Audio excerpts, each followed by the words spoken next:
I now kind of feel like speaking in a hushed tone to you for our final speaker. I sort of feel like I'm an extra on CSI for this next gentleman. He has been trained by the FBI, by the US Secret Service. He is an extraordinary man who is an expert on detecting deception. Would you please welcome to the stage, where is he? Steve Van Aperen. The interesting thing, he's got a very quirky personality. He begged me, please don't call me Steve Van Aspirin. He is an expert on detecting deception with government agencies, with companies, and today he is here to talk to you about who is telling the truth. I am here to let you know, honestly, this man, Steve Van Aperen, is a dead set legend. Let him go. Who is telling the truth? Thank you, Beckham. In 1996, I was a police detective, and I was always interested in psychological profiling, what made serial killers and serial sex offenders tick. So I was fortunate enough to go over to the FBI Academy in Quantico. But the more I got to know about profiling, the more interested I became in cognitive and behavioural interviewing. I wanted to know why, after 14 years in the police, I was not all that good at detecting when people were lying to me. So what I did was I did training in polygraph and so on. Then I thought, wouldn't it be great if I could have the ability and skill sets to work out when people were lying by analysing their body language? And later on, you'll find out why I have no friends left. Remember this, but actually, one caution before I start. Some of the things I'm going to talk about in the next 15 minutes, don't do to your friends or family, or you're not going to have any friends or family left. If you think I'm joking, I did a training session in Queensland for a group of barristers, and I gave that warning. And about a week after the training session, I got a phone call from one of the senior partners. And she said, Steve, you remember how you said don't do this to some of these things that you teach to any of the people that you're close to? I said, yeah. She said, I suspected my husband was having an affair. I thought, right. And she said, so I did what you said. So I'm scratching my head thinking, oh, geez, what did I say? She said, I asked him a good, direct, probing question. I said, are you having an affair? Now, if you forget everything I talk about today, remember this. If you ask a question, you don't get an answer to the question, go back and ask that question again. So she did. She said, are you having an affair? He turns around and he says, why would I be having an affair? Answered a question with another question. Big problem. She said, are you having an affair? Second time he said, this is ridiculous. I'm not the sort of person that would have an affair. And she said, guess what happened? I said, what? She said, I kept probing and he confessed. I didn't know what to say. I'm glad you got something out of my training. So don't do this to your friends or family or you're not going to have any. Remember this, for every one lie you tell, you have to invent another 2 or 3 to protect yourself from the first one. Secondly, you've got to have a great memory because you've got to remember, what have I said previously that could contradict me now? Neurologically, truthful people don't go through that process. If I got everyone down on this stage and asked you what you did this morning, neurologically, you would be relying on memory for recall. So you would be able to share experiences, feelings, thoughts, colours, conversations. Why? Because you lived through them.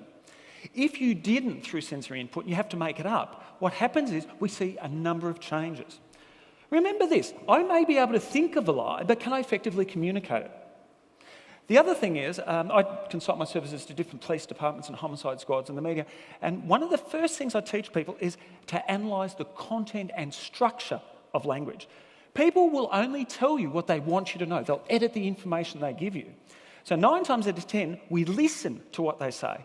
Now, if I was to ask Michael Jackson if he'd ever had facial surgery, he'll look me straight in the eye and say no, when we can see. Now, often, the question becomes the threatening stimulus. What I say to people is, if you don't ask the right questions, you don't get the right answers. A number of years ago, there was a case here, the murder of Jaden Lesky, and I was contacted in relation to that from 60 Minutes, and they said, Steve, we want you to do a polygraph test to work out whether or not Greg Dom Savage was involved in the murder. Can you ask him, this was before they found Jaden's body, can you ask him, do you know for certain where Jaden's body is? And I said, that's a bad question.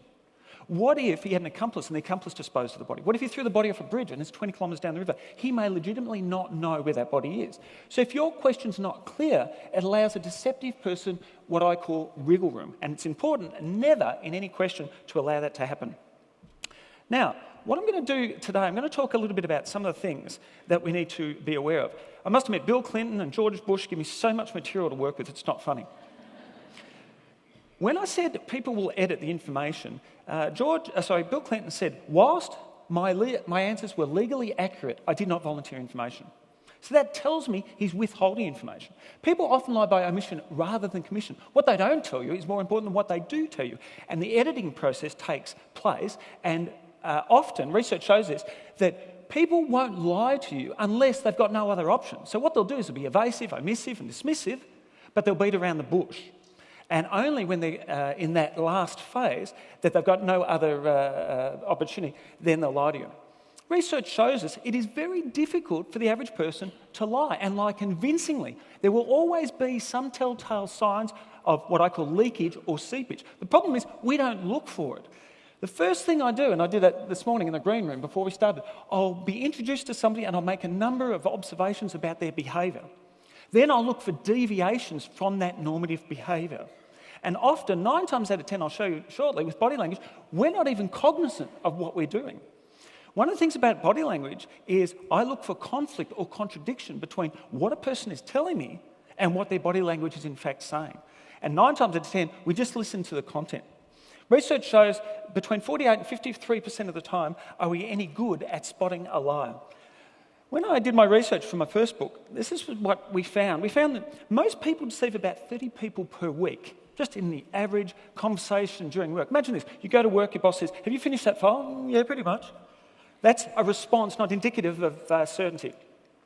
We lie to up to 200 times each day. When I first saw that, I thought, how can that be possible? But think about this. From the time you get in your car, turn on your radio, drive to work, we've been bombarded with up to 100 commercials. I did a presentation. One of the things I look for is micro-expressions, distress signals. And I was asked to do a presentation to a group of plastic surgeons. I thought this was really interesting. I was looking in the front row, and there were a number of women. And I thought, there's something not right with this picture. And during the break, I went up to one of the ladies and I said, "Can you do me a favour?" And she said, "Sure, what's that?" I said, "Can you frown?" And she goes, "I am." Botox, absolutely no movement in her face at all. And I'll give you some examples of how expressive our faces are. The average is 7 times per hour if you count all the time people lie to themselves about their weight, how they're feeling and so on. We lie in 30 to 38% of all our interactions with other people. I just want a bit of a show of hands here. Hands up who think men make better lies than women. Hands right up there. Okay, hands up who think women make better lies than men. Okay, don't shoot the messenger. This is the research. Research shows men are twice as likely to hesitate mid-sentence during a deception. Research has also found that women are much more fluent with language at a younger age. And it has something to do with the cortex that joins both cerebral hemispheres of the brain, which accounts for multiple tasking. Women are very good at multiple tasking. But also they found that when women lie, their lies are much more elaborate, whereas men's lies are very basic. "Where were you last night?" My friend's place. So we need to listen to what people say. Furthermore, men pause more than 3 times every 100 words compared to women who pause only once every 50 words. So we're at a distinct disadvantage when it comes to the process of lying. Now this is really interesting. I've seen 3 variations on this study, and it comes down to what they did was they counted the number of words per day that men speak during conversations and the number of words per day that women speak. And this was really interesting. I found amazing. 3 variations, all pretty much the same percentage or ratio. On average, they said that men speak up to a maximum of 7,000 words per day, compared to women up to a maximum of 20,000 words per day. So not do women only get the last word in, they get the last 13,000 words in.